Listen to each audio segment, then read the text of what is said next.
nurse today. We're going to listen to your chest and to your belly and make sure everything looks great. First, we inspect the patient's chest. Normally we would take the gown or the shirt off. We would make sure that everything is symmetrical, no striae or appropriate striae, no hirsutism, moles, freckles, and that we note any abnormalities or deviations from the expected norm.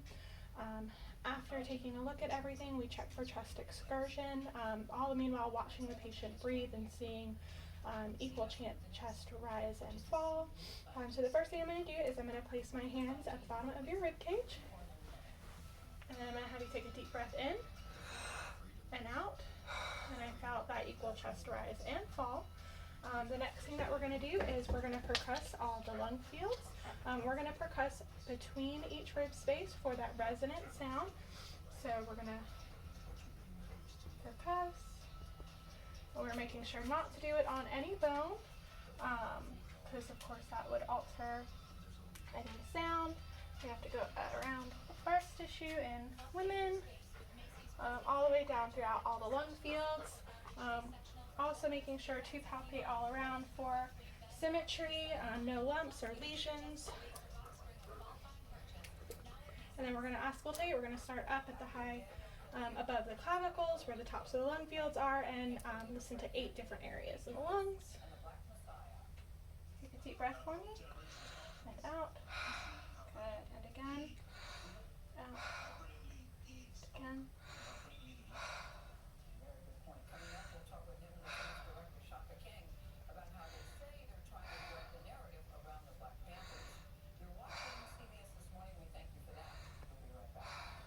Last time for me. We also need to check for tactile fremitus. So every time I place my hands on your chest, I want you to say the words 99, okay? 99, 99, 99, 99. All right, so I'm going to have you rotate to the right. Again, we're going to inspect the skin without a shirt on.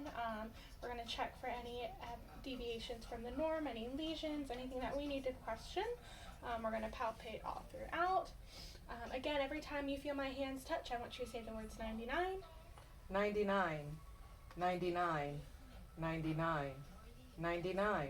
So each time we feel vibration, that's the tactile fremitus, which is all good. We're going to, again, percuss between all the ribs within the lung fields, checking for that resonant sound.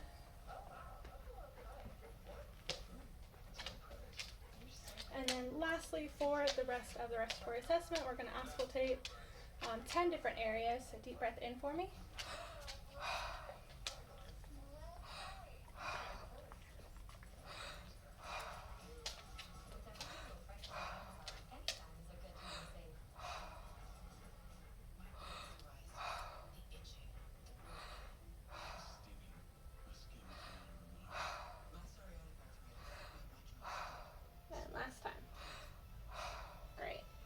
I'm going to have you rotate back around to the front, and we're going to do your abdominal exam. So again, we would be looking at the patient without a gown on.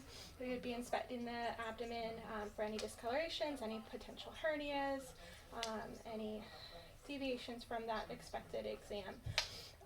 We would listen to the patient after inspecting, so we don't disturb anything.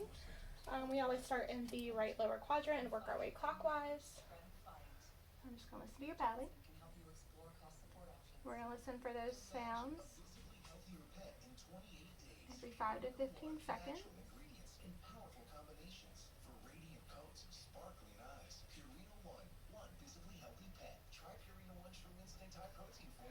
After inspection, we do light palpation, where we just kind of palpate through all the quadrants and just make sure that we don't feel any significant abnormalities, and make sure you do that suprapubic area to make sure you're palpating for the bladder.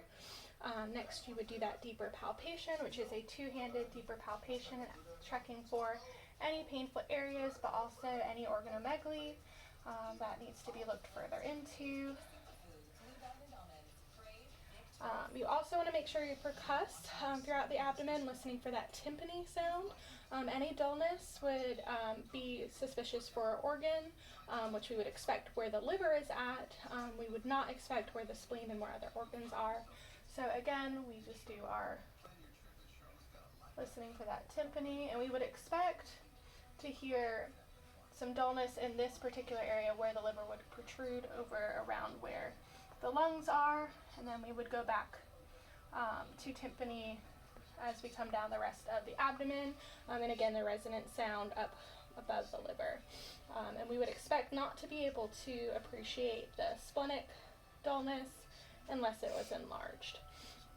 After auscultation, percussion, and palpation, we're also going to do that hooking technique for the spleen and the liver. So you have the patient take a deep breath in, and as they blow out, we try and hook under to feel for any organs under the rib cage, and then we'll do one more time on this side. Deep breath in and out, and let's go up under the rib cage to feel for that. The last set of organs that we'll feel for is the kidneys. So I'm going to have you take a deep breath in, and I'm going to try and capture that kidney, which you should be unable to do so in a healthy patient. And I'm unable to appreciate that at this time.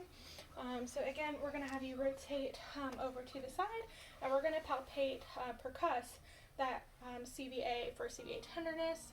So what I want you to do is I want you to let me know if there's any pain at all with this, okay? Any pain? No. No. Okay, so no CVA tenderness, likely not to have any sort of kidney infection, and that is our respiratory and abdominal assessment.